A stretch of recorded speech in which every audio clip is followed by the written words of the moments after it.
Travis Marziani is one of the most famous Amazon gurus on YouTube. Today I sit down with Travis and just kind of banter back and forth. Ask him, what is he seeing on Amazon? What are some common tips to go in and hit Amazon hard to grow your sales? And just some general observations and what it's like to lead the charge and be such a great content creator. Selling on Amazon is difficult. It's everything but passive income. I share videos like this one to help Amazon sellers on their journey.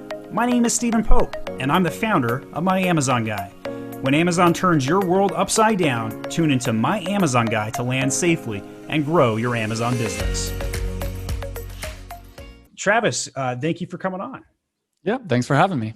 So I was doing my homework about you. I Google your name, right? So if you Google Travis Marziani, if I said that right, the first thing that comes up, the autocomplete, is net worth. So you must be doing something right for that to happen. That is hilarious. Yeah, I'm fast. I had no idea about that. So that's super fascinating. And I might have to make a video about this now, which that sounds good. Actually, tomorrow I have a video where I break down all my incomes. I'm feeling super vulnerable about it. I have a video that I'm going to talk about all my different income streams from last year. And it's like super transparent and honest for me. But I think it's got some really good lessons, and I'm happy to get into some of those lessons if you want, or we can save them. Yeah. Most of my listeners probably are going to know who you are. You've got tremendous amounts of content out there, but for the couple of people who don't know, tell us who you are. Yeah. So I'm going to go way back. Probably like a lot of people here, I always listen to what people's advice was, get good grades, get into a good college so you can get a good job. And then about 2 years into my corporate job, I realized, so what now? And I realized that if I worked my butt off at the end of the year, I would get a 3, 4, 5% raise. It's like you get next to nothing. So I got really good at doing as little work as possible because there's no incentive to work hard. That's the American way right there. Yeah. And it's, for me personally, I love working hard. I love working hard if there's incentive, if there's motivation. And so I got really depressed, and it was a really low period in my life. Ended up reading the book, The 4-Hour Workweek, which a lot of people, great book. Amazing. And it put into words everything I was thinking. If you can create a passive income business, or if you can create a business making, let's say $100,000 a year and automate it using systems and virtual assistants, then you could spend your time doing whatever you want to do. And I'm like, absolutely, yes, I'm going to do this. Ended up quitting my job, ended up having a complete panic attack because you realize very quickly, oh yeah, it's not that easy. Hashtag passive income. Yeah, exactly. And so I spent the next several years struggling, trying to make money doing e-commerce specifically. And we can get into this if you want. I started a dance clothing company with my mom, and that was my main focus for the first 4 or 5 years. Eventually, I ended up seeing people have success on Amazon. And here's a big thing. Anytime you see people that you look at and you're like, I work harder than them, or I'm smarter than them, but they're making more money than you, or they're more successful. Yeah. That's to me, that's a huge sign that it's like, what are they doing that you're not doing? And for me, I was seeing all these people doing Amazon, because at the time, my business was all on our own website. They're either out hustling you or they're on the better platform. Yeah, exactly. And so I saw this and I love deconstructing what other people are doing and really trying to figure out, okay, what's their key? Like, what's their magic thing? And so I saw Amazon was one thing. The other thing I noticed was I was selling dance clothing, something I was not passionate about. I could care less about. I didn't understand. I was spending my time and energy trying to pretend to be an 18-year-old girl so I could write SEO articles. And I quickly realized 5 years later, I realized that's not sustainable. So I ended up— Not for your psyche at the very least. No, not at all. And I ended up deciding, I've always been interested in health, nutrition, and specifically I saw that there was this trend of people eating healthy fat. And so I started personally experimenting with different premium nut butters, macadamia nut butter, coconut, cashew, all this kind of different things.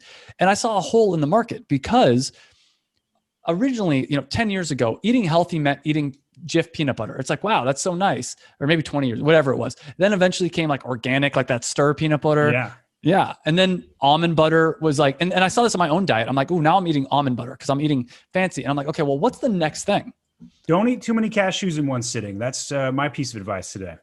Yeah, that's That's a good, is there a story behind this? Oh, it'll totally give you the runs. Yeah, I believe it. So I ended up, You've got some nut information, so you can say what you should be eating instead. I'm a man with IBS, so I don't think I've said that on a podcast before. So yeah, we're learning some stuff about you. This is awesome. Enough about me. Tell me more about nut butter. Sure. Yeah, I guess that was, you said that was also my second most searched. Travis Marziani nut butter is what comes up. Yeah, and I'm very familiar with your dance background. I must have missed the thousands of other content pieces you put on the nut butter. So tell me a little bit about that. Yeah, so the nut butter company. So basically, I ended up experimenting, trying a bunch of different recipes. I ended up, starting to tell friends about it, and they were interested. I got them in a Facebook group. I also started posting on Instagram, and this is before I had any product to sell. I was just kind of testing the waters, which is something I highly recommend everybody do before you start spending a ton of money on a product. Test the waters, and so Instagram was a good platform for me to do it. And eventually I ended up collecting some emails, getting them in a Facebook group, and doing a Kickstarter, because doing a production run for the nut butter company, it was around $25,000 for a production run. Which is a gigantic investment, right? Like most people aspiring to launch on Amazon, they're like $3,000. That's what I could do. So 25 grand investment. But you had some background, you knew it was going to succeed, right? Well, so I had a good idea that it was going to succeed, but by doing the Instagram, I saw that people were interested. I'm like, oh, this is cool. And to me, that's the first step. Are people willing to follow you on social media? Because if they're not, you don't have a very good product. Then the next step is, are they willing to give me their email? Because if they're not willing to give me their email for a chance to win a free product or for updates, they're not that interested. But the ultimate step is, will they pay money on a Kickstarter? And so I did a Kickstarter. I raised about $15,000 on my Kickstarter. And I realized, okay, if I raise $15,000 on a product that people aren't going to get for 3 months, like people believe in it that much that they're willing to pay for it ahead of time, it's a good sign. It's a good sign. And it wasn't just mom cutting you a check, right? Behind the scenes. No. It was people investing in you. Real people. I mean, there was definitely a few $1,000s, friends and family. Sure. But here's another thing but most of it was not. Most of it was real people. And the other thing that I'll point out is everyone's going to tell you how great your idea is. But when you say, including friends and family, it's like, cool, it's $20 for a box. Who still thinks that it's a good idea? That's the real test. And part of what I like to talk about on my channel, and I have an Amazon program as well. And what I like to teach is, don't just take people's word for it, like test all along the way. And that's where people get in trouble. They drop 10 grand on a production or even 3 grand on a production run, and they find out later that it's not going to sell. So at that point, I'd raised $15,000. I'd cashed out my 401k, put the rest of my money, put like everything I had into this. You were all in. I was all in. You burned your ships, as they say. That's exactly some Napoleon Hill style stuff there. And yeah, I was all in, and I ended up launching it on Amazon. And then my first month on Amazon, which was December, which I later learned is the slowest month for my kind of product, I did around $15,000 revenue the first month. And then my second month, I ended up doing $30,000 revenue. And my goal when I quit my corporate job was to be making $10,000 a month profit. And so by my second month, I was hitting that number. I made $30,000 revenue. Feeling. Yeah, it was, but it felt fake. This is another thing. I mean, I'll expose. Your inner it didn't psyche. feel real. It didn't feel real. And I'm like, okay, cool. That's a fluke. And then February came, another $30,000 revenue. March came, another $30,000 revenue month, and maybe slightly increased actually over those months. But it was like, it still felt fake all the way up until like September or August of that year. And I'm like, oh, okay, this has been happening for a while. Like, this is a real thing. And then all of a sudden, it's a great feeling, because it's like I'd been struggling for 5-6 years trying to make money online. And we can debate passive income, but to me, that was as passive as it got, because once it was a lot of work to get up and running, but once it was up and running, it was like, oh, this isn't a ton of work. So yeah, that's my story. So fantastic story, by the way. And it's always fun to talk to other content creators, because, you have to be really authentic these days to get a following, right? Like, there's no way you would have the following you did if you were getting up and putting on an act, right? And so it's always fun to see that. Like, we've been through a transformation of media, and so you just got to be you. So I think there's some vulnerabilities involved in doing that, but it's also much easier to just be you. So good for you, man. Thank you. And I'll put this is something I've been thinking a lot recently, is it's not that easy. And it sounds like it should be easy. Oh, like, just be you, all that kind of stuff. But there's also, I noticed, because I'm trying to get more involved in social media. And funny enough, I don't consume a lot of social media, but to have a business presence, you need to get involved in it. And there's this very thin line between arrogance and like humble and having good value, because I'm very great. Like I do a lot of really cool things now. And it's like, I want to share that, but it's at the same time, I'm like, oh, that sounds like, even that line I just said, like, oh, I do a lot of cool things now. It's like, oh, that's borderline. And so Yeah. It's tough, I think, sometimes being transparent, because sometimes you want to be like, yeah, like I just did this really cool thing and I want to share this because this is awesome and I'm really excited. But then I see a lot of people online specifically getting like, they're jealous and they're like trying to knock you down a peg. I'm like, dude, a few years ago, I wasn't doing so well. And now like I put a lot of energy into this and I'm excited. What's that? You get some serious momentum. Yeah. So that resonates with me, right? Like, how do you humbly walk your life, but also share in it because you're trying to help others, right? Like, now, and so you share your trade secrets, right? Yeah. Like, and that's a good business model. That's actually a really great business model. Mm-hmm. Not everybody can understand that, but it works, right? Like totally. You're able to sell a product, and you are the product. Mm-hmm. Yeah, that's interesting. Yeah, it's definitely, it's fun for me though. That's the big thing, is I love creating content, and I love creating the videos. And for me, when I have the videos that do the best for me are the ones where I look into the camera and I try to talk to myself 3 years ago.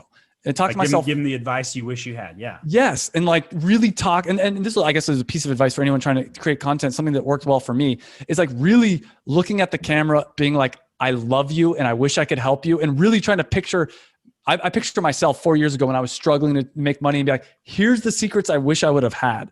And obviously, stuff that might work for me might not work for other people, but that can be super powerful if you can do that. I actually looked at hiring a YouTube consultant this week, right? Because I'm like, how do I ramp up these view counts? Right? I'm putting out this content. They're booked until March. Who are you trying to hire, if you don't mind me asking? I looked at a couple of different options, and now I'm a bad on the fly with memory on names. So I'm gonna pull this up while we do this. But if you got a guy you recommend, I'd love the referral on that. So I actually just met with Daryl Eves yesterday. That's one. And then another one would be Tim Schmoyer. I did one session with Tim Schmoyer as well. Tim Schmoyer is really good as well. I think Tim was the guy I looked at that was booked out until March. Yeah. He's good.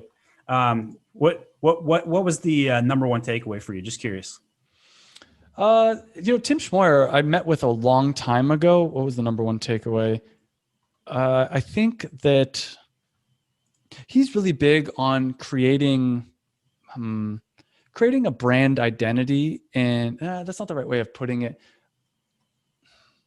I'm trying to, it was a while ago that I met with him, so I'll think about it. I mean, I'll give you some my tips if you want. Sure, let's hear it, because anybody who's got a brand these days, they need to create content. So these are going to be good tips for anybody trying to grow sales on Amazon. So plus, I'll impact that one more layer. Video is becoming increasingly important on YouTube. Video ads. My prediction is we're going to see video ads for Amazon products show up in Twitch this year. And if that happens, then what you're about to unveil is going to be topical to everybody. So let's hear it. Yeah. And a lot of the stuff, it's the same internet marketing techniques you use everywhere. It's all the same. And that's, I think, the leg up I have on a lot of other YouTubers. I mean, like, there's a lot of YouTubers that absolutely crush me, but like some of the other, even Amazon FBA YouTubers, they haven't been in the e-commerce game as long as I have. They've only ever done Amazon. So they don't really understand click-through rates to the same level I do. They don't understand talking about benefits and really also how to convert people properly. Because if you sell on Amazon alone, conversion is not your specialty. Where if you sell on your own e-commerce website, you have to get really good at learning how to convert someone from passively being on your website to actually wanting to purchase. Like 11 touch point channels, bringing them back repeatedly, blog, Facebook, SEO, email, shopping engines. Most people forget that one. Not only that, but PPC, and the list could even go on from there. But yeah, so just for our listeners' sake here. So Travis has 131,000 subscribers on YouTube. So this guy's legit. I have 5,000. So, all right. So Travis, keep going with your tips. Yeah. So one of the things, if you want to get people to take an action, this is a huge mistake that a lot of people make on YouTube. I hate it. It's so, I see so many people that at the end of the video, they're like, hey, by the way, make sure to like, comment, and subscribe. That's not the way to do it. Tell people to do one thing. And ideally that one thing, 80% of the time should be to watch another one of your videos, because that's what they're going to do. And you want to get them to binge your content. Then the other thing is 20% of the time, get them to join an email list. And the other thing on top of that is don't let people know that it's about to be the end of your video. Don't be like, hey guys, thanks for watching. Appreciate it. Make sure to like, comment, subscribe. Also, if you get the chance, do this other thing. They've already tuned out. Where if you say, if you say at the end of your video, 5 secrets to selling on Amazon. Secret number 5 is, make sure you launch your product properly. And in this video, I talk about how to launch your product properly. It's like, well, now I got to watch the next video. And then at the end of that video, it leads to another video. And it's like, oh, now I got to watch it. You want to create binge-worthy content is what you're doing. And it's got to be, it's not about like trying to trick people. It's giving them such good content that they're like, oh, I got to watch another one of that. That's so good. But making it very obvious to them what's the next video that they should watch. All right. So you're building out content. You clearly are onto something here, right? Like you're resonating with your audience. Your products resonate with your clients or customers rather. And by the way, I have I was on the corporate track too, by the way.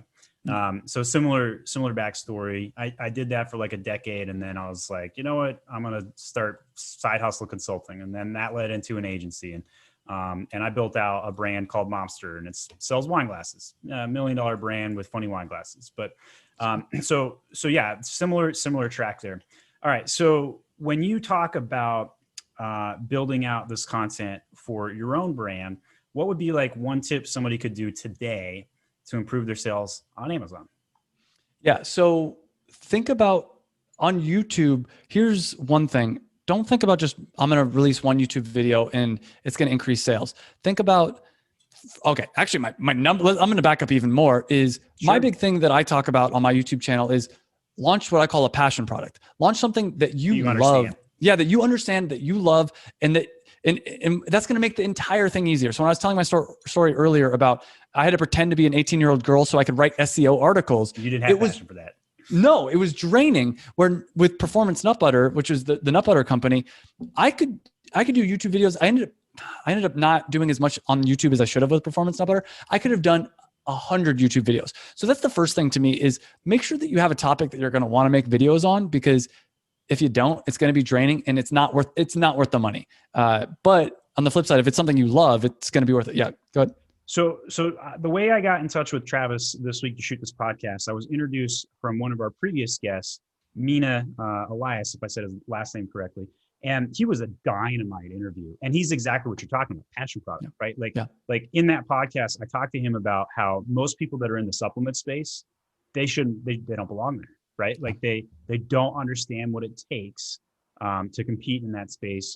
And this dude's like, I'm a chemist. And I build my supplements every day and I'm coming out with new formulas and it works because I tested myself, because I fought in the MMA cage fight, right? Like that dude knew what he was talking about.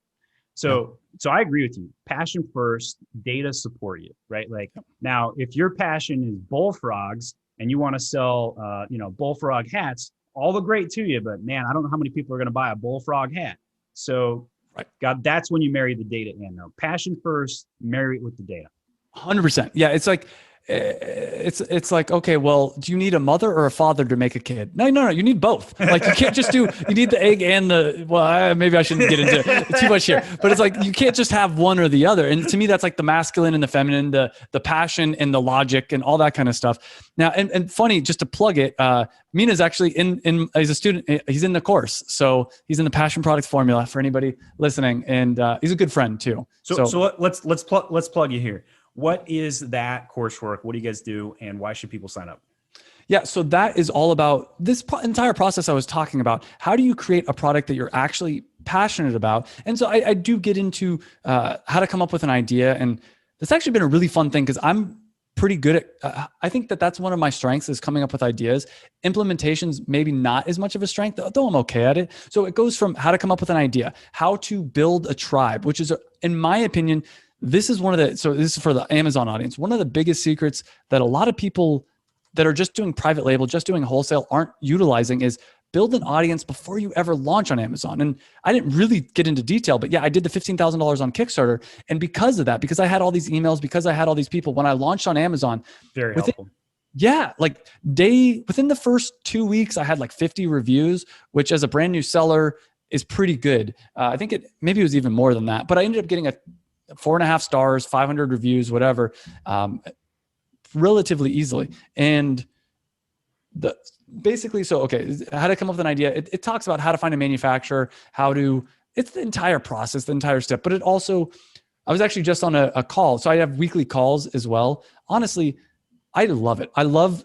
For me, it's so much fun interacting with people that are trying to create unique products. I could never personally try to help people that are just in it for the money. But when someone's like, hey, I really have this product that's awesome, that's fun because it's like they're creating something. It's something that was an idea in their brain that's coming into reality. And that's so beautiful. That energy resonates, doesn't it? Yeah. You can feel it. And it gets you up in the day. So yeah, I think that's really fun. Anytime you can take something from vision, and you very much come across as a visionary, and if you can help see that vision come to fruition, that's a good feeling. And for me, part of the reason I kind of thought through this process is because I do have lots of ideas, and I'm like, I don't want to have to, every time I have a new idea, have to from ground zero start a new product. It's like, what's the formula? What's the step-by-step thing? And really trying to break it down. And it's actually been really fun. It's been a little over a year that I've started doing the course, doing the consulting and everything. And it's been really fun having people ask me questions that I'm like, oh my God, I've always taken that for granted. Like, it's just because I've been doing this for 8 years. It's like, oh, well, how do we write copy? It's like, what do you mean? Like, talk about the benefits, talk about all this stuff. And then you see them do it. And I'm like, oh, that's terrible. Like, oh, I'm like, I wouldn't say that to them, but it's like, oh my God, like your baby is ugly. Yeah. But ugly babies come from somewhere. Well, but it's fun seeing it and understanding like, oh, I've developed a skill in this area and being able to, but then it's one thing to say, oh, I'm a little bit like I have a skill in this area, but it's another thing to be like, well, how do I explain this? And that's to me, the really fun part is like, okay, well, how do I break this down? Like, what am I doing? It's like, I'm sure if you asked, it's like, not to compare myself to a fish, but it's like, if you ask a fish how you're swimming, they're like, what are you talking about? Like, I've just been doing this for so long. Yeah. But you talk to an Olympic coach and they're like, all right, well, here's the steps. So anyways, it's been fun for me to kind of break down some of the things that I've been doing for so long and figure out, what am I doing? That's a rant. No, it's a good rant. Sometimes the best content that resonates is getting back to the basics. Even the advanced 100%. Sellers need to get back to the basics sometimes, right? So like, I've been talking a lot about SEO lately. It's not just set it and forget it, right? Like you wouldn't just set and forget a PPC campaign. You wouldn't just spend $10,000 a month on PPC and set one campaign up and let it run. You iterate, you test. And just like you talked about, Travis, I totally agree with you earlier in the pod where you talked about, don't just take my word for it, test it. Like, yeah. Absolutely. Because what works in one category won't work in all categories. 100%. There's not just one size fits all. Yeah. And I think something I've been thinking a lot about recently too, and it's kind of what you're talking about, like going back to the basics, is there's principles and there's tactics. The tactics, like the latest ninja hack that's going to get you whatever. That's cool. I feel like beginners really focus on the tactics where the experts are. Yeah. Experts are like, all right, make a great freaking product. It's going to be better than the competition. Get a lot of reviews. Sure. Like all those kind of things. But there's a lot of tactics that are kind of fly by night that come and go. And those are great. I'm not saying you don't need those, but I think that they do come and go though. They do. They do. Yeah. And some of those things that are really popular today could get you banned tomorrow. And I've seen that happen to people. And it's like, product inserts, asking for reviews and incentivizing reviews on product inserts. And then all of a sudden you're in the middle of your busy season and Amazon says, you have 10 days to get this inventory out of our warehouse or you're suspended. Yeah. Yeah. So you gotta walk carefully. So I agree with you. Like, I've simplified my business model to within Seller Central, right? So like when I get on a call with somebody, I say, hey, we do two things to grow sales. We grow traffic and improve your conversion rates. Under traffic, we're running SEO and PPC. Under conversion, we merchandise your product, we manage your catalog data, and we build out designs like A+ content. And it's not very often, but on occasion, I'll get a question and be like, well, but how do you really do it? And I'm like, no, seriously, that's the strat right there. I'm telling you, that's the principle. So when somebody comes in and asks you for the big trick and hat, What speech do you give them? I say make a product that's better than your competition, that's unique, that you actually believe in. Make a product for you. It's like, what would you buy that doesn't, here's what it is. What would you buy that doesn't exist right now? That's, to me, if you're searching on Amazon for something and you can't find a product, that is your like light bulb moment. And that's what happened with me. I mean, with performance nut butter, that's what happened to me. I'm like, okay, I want like an on-the-go keto snack. I want an on-the-go healthy snack. And there wasn't anything there. I developed a product with my girlfriend. It's called Vino Cards. It's basically wine flashcards. We wanted to learn more about wine. And we're like, yeah, let's get some flashcards. This is awesome. Yeah, let's just get some flashcards to learn about wine. There wasn't anything there. And I'm like, we got to make this into a product. And I'm at the point now where sometimes it almost hurts me when I search for something on Amazon and it's not there, because I'm like, uh-oh, I'm going to have to turn this into a product. And I'd rather just pay the $25. I'd rather pay the $25 and not have to deal with it. But it's fun at the same time. So my girlfriend, actually, talking about YouTube, she started a YouTube channel for Vino Cards, and she's still still in the early phases. I'm gonna have to go buy some. So my personal brand, Momster, I sell funny wine glasses. So right. And if you pull up wine glasses right now, if you type in wine glass on Amazon, I should come up in the first or second organic result.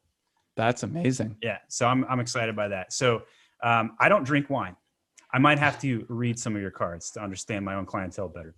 Do you not drink wine because you don't drink alcohol at all? Or is it? Religious. So I'm a member of the Church of Jesus Christ of Latter-day Saints, also known as Mormons. So yeah. I don't drink. Yeah. It's a weird dichotomy. I'm a Mormon who sells wine glasses. if it works for you, it works for you. And that's the other side of the coin, is like, you can make money selling. I'm assuming you're not passionate about the wine glasses. Correct. I am doing what you did 7 years ago, talking about dance. Where I really aspire to go would be baby goods. Oh, okay. That's why I made the brand name Momster. And so I have a disconnect that I hope to resolve. But my personal aspiration even goes one step deeper. So definitely on the list of questions to ask you is like, what happens next on Amazon? So hold that thought. But I foresee that we need to make manufacturing come back to the States. And so I want vertical control. I want to be able to make my product from raw resource in the States to end consumer. That's an aspiration because nobody's cracked that code from a consumer good for the most part outside of select categories, right? I know it's a losing cause in 2021. But my prediction is if I build it in the next 2 years, 5-10 years down the line, I will be king of the crop. And who knows, maybe the China borders are closed, the manufacturing plants, whatever. I don't know. Who knows? So where do you see Amazon going from here? Open-ended question. Take it however you want. Yeah, I honestly, and it's sometimes it's tough to decide when I'm drinking my own Kool-Aid and when I'm not. I really do think the future of Amazon is going to be more brand focused. It's going to be more about people that have, it's a platform. At the end of the day, it's a platform. And I think that they're going to slowly crack down on people that aren't serious, the kind of fly-by-night people. And I think that just in the same way, it's like any type of business. The businesses that succeed are the ones that are in it for the long run. So my thing is, if you're not willing to be in it for the long run, good luck. I'm not saying it's impossible. There's always going to be people that are smart, that make money selling stuff that they, that they don't care about, that they're in it for the short run. But I think it's going to be harder and harder because, first off, I mean, I'll throw some numbers out here. It's like, there's 9 million sellers on Amazon, 4,000 new sellers joining every day. If you're trying to sell some kind of a junk product, commodity, a commodity, good luck. I mean, there's too much competition. It's oversaturated. Now, to keep in mind, of those numbers, only 1.1 million are in the United States. It's something like 200,000 sellers when I last looked make over $100,000 a year. So there's still a lot of opportunity. Last year, I say these numbers on my channel all the time because I just think they're fascinating. Last year, Amazon did like $400 billion in revenue, something like that. They're like a third of our economy, realistically. It's ridiculous. 50% of e-commerce is growing like crazy. That's the other thing. It's like people don't realize e-commerce 2 years ago was at 12% of all retail sales. 16% of all retail sales last year was e-commerce. And that's growing like crazy. It's like, it's just beginning, right? So this is just the start. It's the inflection point this year. And I think I've never met anyone that's like, oh, well, I think brick and mortar's making a comeback soon. It's like, no, I don't know. Maybe I'm going to go shop at Sears, man. Toys R Us. Yeah, exactly. Secret. Come on. And so it's, to me, it's, so anyways, get back. It's like, I honestly, here, you want to go even deeper. I think that as artificial intelligence starts to become more developed, as things get easier in our life, a lot of jobs are going to be going away, but also the cost of being able to survive is going to go a little bit lower. Maybe there'll be some kind of a, what's it called? Like maybe there'll be some kind of program, I'm forgetting the term, where you get $1,000 a month just to survive. And if I'm taking this logical extremes, 10, 20 years from now, if artificial intelligence really takes off, not a lot of jobs left for humans. There's not a lot of things that we can do better than computers. There's some, but not a ton. Not as many. Uber drivers, gone. Truck drivers, gone. Waiters, waitresses, I mean, maybe at some places, but I don't know. I think COVID proved really quickly that some people would rather order from a computer. So anyways, but also the cost of goods will be lower because people will be able to automate a lot of the farming, automate a lot of home building, automate all these kind of things. So what are people going to be left to do? We're moving up Maslow's hierarchy of needs. What's that? Create.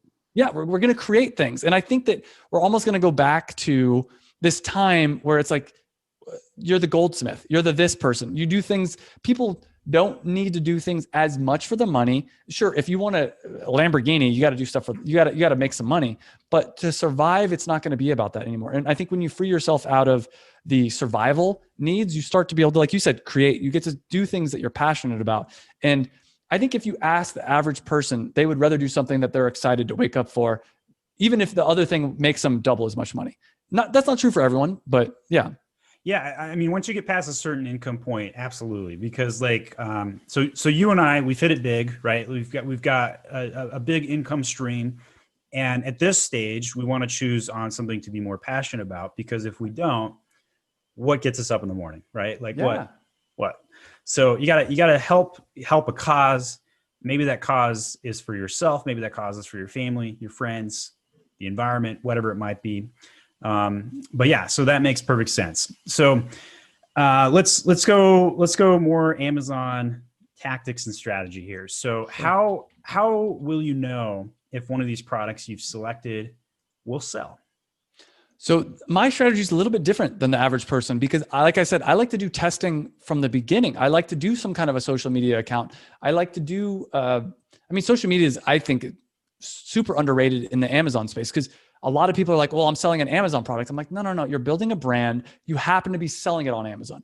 I think you should also be selling on your own website. So to me, it's all about testing. In my course, in my formula, it's all about do it step by step. And then I also like launching a Kickstarter. And my thing is, how do you know it will sell? Sell it. Sell it before you pay a dime for it. I raised $15,000 before I spent a dime on manufacturing. I didn't have to guess whether or not it was going to sell. It's like, oh, it's going to sell. So then, and here's the truth.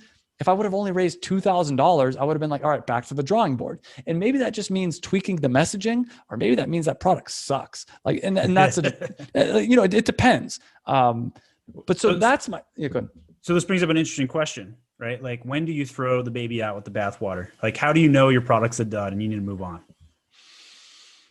I think asking people is an underrated thing, and getting feedback. And that's another thing that actually Amazon tactic that's part of this whole package is start a Facebook group. And you can do different types of Facebook groups, but what I would recommend doing is start a Facebook group, like a launch group. I call it like a launch group. You get everybody from social media into this Facebook group and you ask them. And I didn't even talk about this. A big part of my strategy and what I did that worked really well for me, and what I've taught my girlfriend and other people to do, is in the Facebook group, as you're building the product, say, hey guys, what do you think of this logo versus this logo? Which logo is better? Hey guys, what do you think about this flavor combination? Maybe send some samples out. Maybe get some product in people's hand. I mean, it's user testing, getting real feedback. And if people tell you, yeah, this thing sucks over and over again, well, this is where it comes down to almost more of a emotional gut level decision.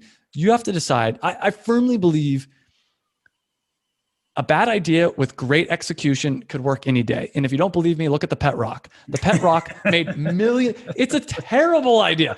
No one told that guy, yo, that's a good idea. But he believed in it so much that he's like, I'm going to make this into $1 million company. On the flip side, how many people know someone that said they had some idea and they never did anything with it and they never made any money from it, and zero execution? So I don't, a lot of students in my course ask me that, like, well, is this a good idea? And I'm like, oh my God, I hate this question, because also I might think it's a terrible idea, but I'm not your target demographic. If you ask me something that's for women that are, you know, in their 60s, women's plus size clothing company. Yeah. It's like, I'm like, I would never buy that. So it doesn't make sense to me, but those are, and a lot of times those are the best companies where I'm like, I don't get it. That's a bad idea, because you know something I don't know. And so I encourage everybody, just test it, because at a certain point, you'll have to determine, is this worth your energy? And that's a gut level decision, because I think as I've gone further along in my career, it's more about, is this thing giving me energy, or is it stealing energy away from me? And if it's stealing energy away, if every time I work on it, it's a grind and it's just boring, then it's like, okay. And the data's not working, at a certain point, it's like, maybe do something else. And it gets complicated, because there's definitely those times where you have to grind. Like, I hate to use the word grind, but you have to like push through some of the pain points. But my biggest successes, and a lot of people I know's biggest successes, I like to equate it to like a montage, like the Rocky montage. In Rocky, I just played the theme music for Rocky music yesterday morning. I needed something to get me going. So like that's a perfect example. He was working hard, he was grinding, but if you've ever been in that mindset of like a montage, it's like you're putting a lot of energy into it, but it's not like depressive energy. You're actually excited, and you're like, yeah, like I'm putting hard work into this. This is fun. My best business successes have felt like that. They haven't felt like, oh my God, another day. Like, I think when you're having that, oh my God, another day feeling over and over again, it might be time to switch gears. I mean, and there's exceptions. Time to put the cleats up. Yeah. Yeah. All right. I'm playing some Rocky theme music since we're talking about it. Get you in a little bit of a mood here. I don't know if you can pick it up off my speakers or not. I'll pump it up just a little bit. You're going to get demonetized on YouTube. Oh, gosh. Yeah. Yeah, that's the one. You gotta be careful. I don't know how much that actually matters. But the good thing is that's not my revenue stream, so I don't care if I get monetized or not. Right. Agencies, all my income. But I lived in the moment, and that moment's staying in. I don't care. Yes. Yeah. It wasn't loud. I don't think you're gonna get in trouble. But just to bring it back to some practical tips, I would encourage everybody out there to think about, how can you create a legitimate brand? How can you create a community? Because that's the number one thing.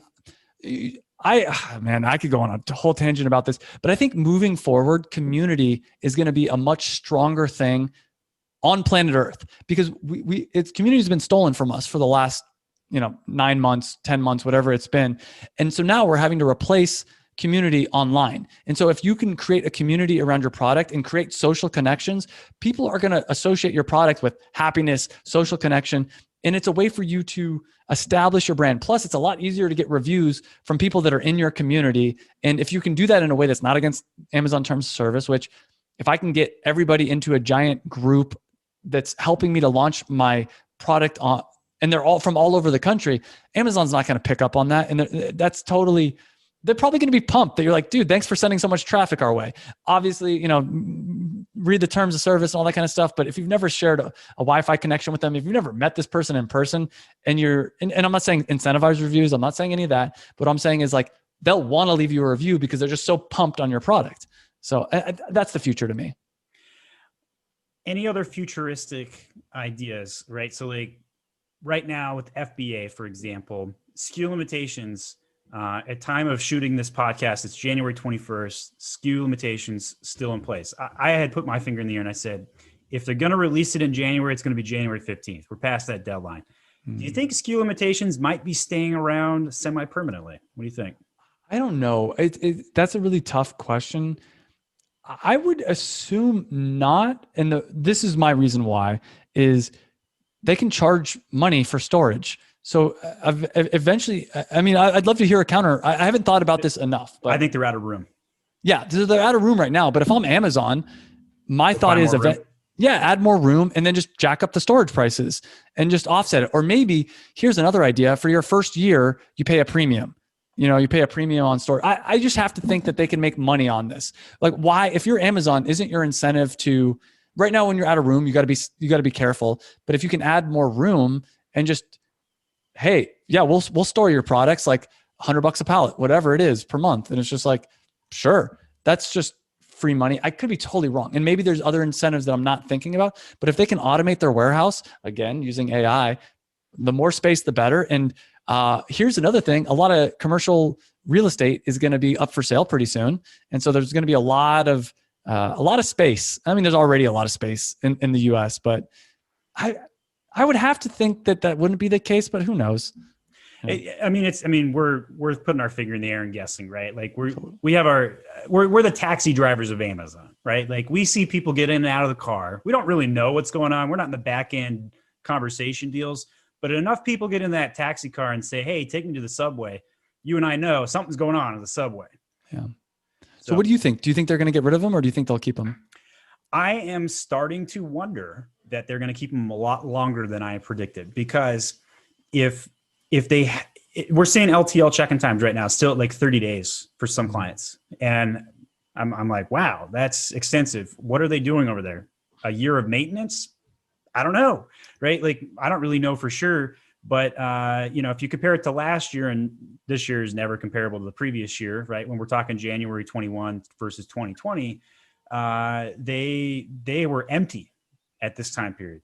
And I know a lot of capital is being invested into Amazon right now. We know there's a lot of people who are putting products in, right? So like, if you look at your community, right? Like if I had to guess, you tell me if this is accurate, you have a higher proportion outside of America now paying attention to your content. Is that a good guess? I'd have to check. Maybe you're right. I'm not 100% sure. And so I saw a monumental shift this past year, and the Amazon accounts that are being opened from other people outside of the US trying to sell in the US is at an all-time high, as far as I can tell, right? Like I'm speaking from taxi driverism, not from actually looking at the data. So if that's true, and we're seeing a big shift, our competition is going to go up, right? Like never been a better time to sell on Amazon by any stretch of the means, right? Opportunity through the roof. But it's going to require a lot more sophistication. You have to be very careful. The competition's just all over the place. And the hungry people, the hungrier people are the hustlers. Well, who's hustling the most? People that need to put food on the table overseas. So people in South America, people in other countries that don't have the same benefits or opportunities in the States. So I think last year was the monumental shift there. Now, because of that, you have more people shipping stuff into warehouses. I saw supply chains break down. Like, I think the concept of just-in-time supply chain now is totally dead, right? Like, what's your take? Do you think I'm crazy for saying that out loud? No, I don't disagree with that. The one thing I will push back against is, sure, a lot of international sellers are going to come in, but I think there's always going to be a place for the American sellers because they understand the market so much better. I see a lot of Chinese sellers selling things that are just like, okay, well, that's just the branding's off, the messaging's off, and specifically around in the premium market. And I don't think, I'm not saying, and I don't think you're saying this either, but I don't think that there's not an opportunity for foreign sellers. But I guess what I'm saying is, I think we'll be more and more careful what we're buying in the future. I think we're becoming more conscious as a society of like, hey, what's the story behind this? What's the, how is this affecting things? And I don't think that same level of consciousness or brand detail exists in other countries because they don't understand the culture as well as we would. So I think there's always going to be an opportunity for people selling unique products, interesting products.